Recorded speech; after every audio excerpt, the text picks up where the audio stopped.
దేశవ్యాప్తంగా ఈపీఎఫ్ఓ పెన్షనర్ల సమస్య మరోసారి చర్చకు వస్తుంది. ఈపీఎఫ్ఓకు చెందిన పెన్షనర్లకు ప్రస్తుతం అందుతున్న కనీస పెన్షన్ చాలా తక్కువగా ఉందని పలు పెన్షనర్స్ అసోసియేషన్లు గట్టిగా డిమాండ్ చేస్తున్నాయి. ముఖ్యంగా కనీస పెన్షన్ను 8,000కు పెంచాలని వారు కేంద్ర ప్రభుత్వాన్ని కోరుచున్నారు. గత 12 ఏళ్లుగా పరిస్థితి పెద్దగా మారలేదు. ఇప్పటికే చాలామంది పెన్షనర్లు నెలకు కేవలం 1000 నుంచి 2,000 రూపాయల మధ్య మాత్రమే పెన్షన్ పొందుతున్నారు. ఈ మొత్తంతో నేటి పరిస్థితుల్లో జీవించడం ఎంత కష్టమో ప్రత్యేకంగా చెప్పాల్సిన అవసరం లేదు. ముఖ్యంగా వృద్ధాప్యంలో ఆరోగ్య సమస్యలు పెరిగిపోతున్నాయి. మందులు, పరీక్షలు, చికిత్స ఖర్చులు భారీగా పెరిగాయి. ఈ పరిస్థితుల్లో ఇంత తక్కువ పెన్షన్తో జీవనం సాగించడం చాలా మందికి భారంగా మారింది. అంతేకాకుండా రోజురోజుకు పెరుగుతున్న ధరలు కూడా పెన్షనర్లను తీవ్రంగా ఇబ్బంది పెడుతున్నాయి. ఆహారం, అద్దె, విద్యుత్, వైద్య ఖర్చులు ప్రతి ఒక్కటి గణనీయంగా పెరిగాయి. కానీ పెన్షన్ మాత్రం అదే స్థాయిలో ఉండటంతో జీవన వ్యయం మరియు ఆదాయం మధ్య పెద్ద గ్యాప్ ఏర్పడింది. ఈ కారణంగా చాలామంది పెన్షనర్లు ఆర్థిక ఇబ్బందులు ఎదుర్కొంటున్నారు.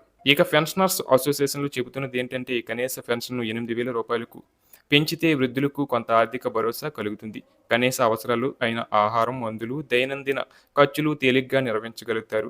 ముఖ్యంగా ఇతరులపై ఆధారపడకుండా స్వయం గౌరవంతో జీవించే అవకాశం కూడా వారికి దక్కుతుంది. అలాగే ఈ పెంపు వల్ల సామాజిక భద్రత కూడా బలపడుతుంది. వృద్ధులు గౌరవప్రదంగా జీవించే పరిస్థితులు మెరుగవుతాయి. ఇది కేవలం ఆర్థిక నిర్ణయం మాత్రమే కాదు, ఒక సామాజిక బాధ్యతగా కూడా పెన్షనర్స్ భావిస్తున్నారు. అందుకే కేంద్ర ప్రభుత్వం మానవతా దృక్పథంతో ఈ అంశాన్ని పరిశీలించి ఈపీఎఫ్ఓ కనీస పెన్షన్ను 8,000 రూపాయలకు పెంచాలని వారు విజ్ఞప్తి చేస్తున్నారు.